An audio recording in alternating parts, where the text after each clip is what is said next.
If you've ever been to Lofa, you always hear stories and then you tell stories yourself about how rough the road is to Lofa. But sometimes we have to go through something rough to get to the end and see something that's really good. While the road is rough, I would have to say, of course, that the highlight of being in Lofa was the medical clinic.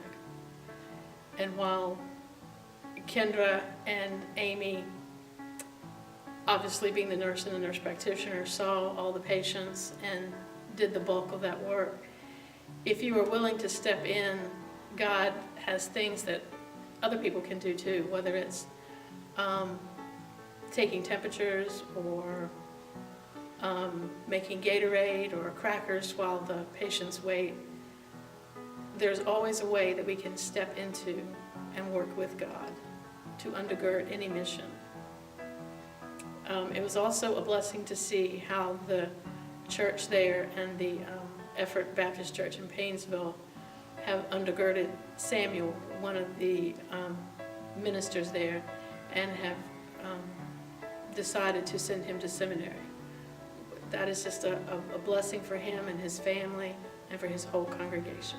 One child in particular really stood out to me, him and his mother. When they first came, I could tell that he was way too small for his size. He was really, honestly, just skin and bones. He was about 5 months old, but looked about the age of a 3-week-old. And throughout the assessment and everything, I came to the realization that he was starving, and his mother was starving as well.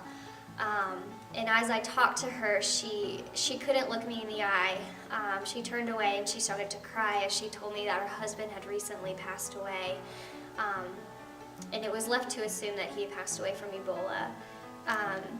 But at that point in time, I just felt powerless. I felt like I couldn't do anything. I could give her some vitamins, but that's really not nutrition or food that they needed. But instantly, I just thought of, well, we need to tell Henry. And Henry's the pastor of the church there in Lofa, and he has many connections. So we immediately got Henry involved in. And just within a few minutes of that, he was like, it's fine, it's taken care of, we're gonna get her food, we're gonna seek her out in the community and make sure she's okay. This woman wasn't a woman that came to their church, but they knew of her. So it was a really neat experience knowing that here we are doing what we can do, but what we're doing is not in vain because they're completely there, they're getting it, they're doing what the church is about. So it was really cool just to kind of come underneath their vision and just support them in a way that we could and encourage them. So it was just really neat. I enjoyed working the pharmacy during our children's clinic and being a part in the care of the children of Foya. We saw over 500 children in the course of 3 days and treated them for dehydration, malnutrition, earaches, headaches, deworming, stomach upset, and many more ailments. I noticed this young man came in with his mother, and his mother was one of the helpers, one of the Liberians there that was helping us, and this boy was probably about 12 or 13 years old. His name was Sylvester, and Sylvester, I found out later on, he had swallowed lye as a young boy, which was very damaging to his esophagus and his stomach and his throat. And when that happened, it really caused a lot of complications with the types of food that he was able to eat, because in Liberia they cook a lot of spicy foods, and that really wasn't much of an option for him after that. So the day I met him, he was asking for some peanut butter as we were serving peanut butter crackers to all the patients. So I gave him a little bit of peanut butter, and the day that we left, 2 days later, we left an entire jar of peanut butter, one of the really big ones you get at Sam's, and we left it for him because one of the main staples in his diet that he's able to eat is peanut butter.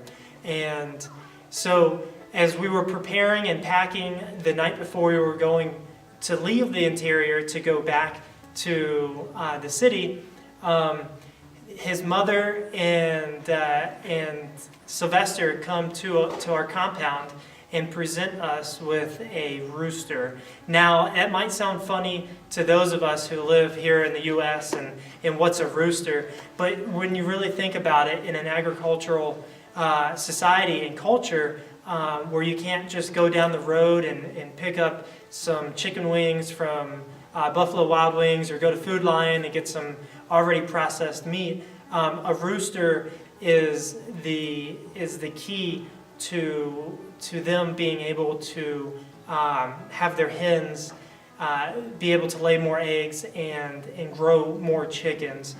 So what an honor was that Sylvester and his mother presented our team with this rooster.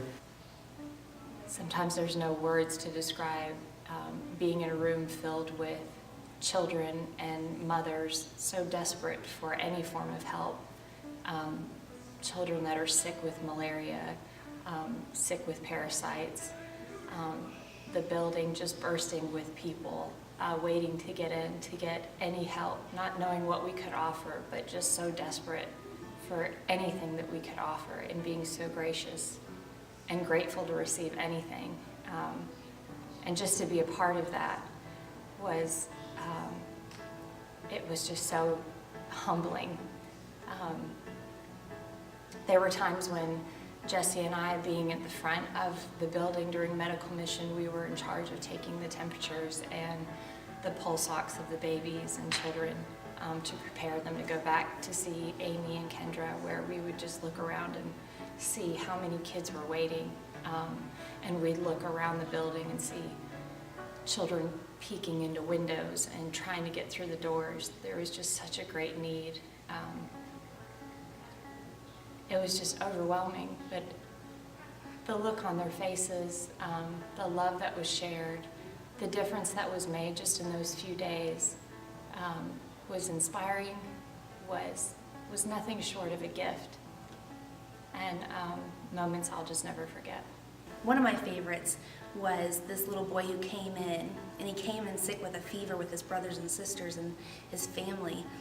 You know, he came in for malaria treatment, but throughout the exam, you know, his parents mentioned that he hadn't been able to hear for 3 years. As I took a look in his ears, I saw, you know, a nest of insects and debris in both of his ears, blocking his eardrums.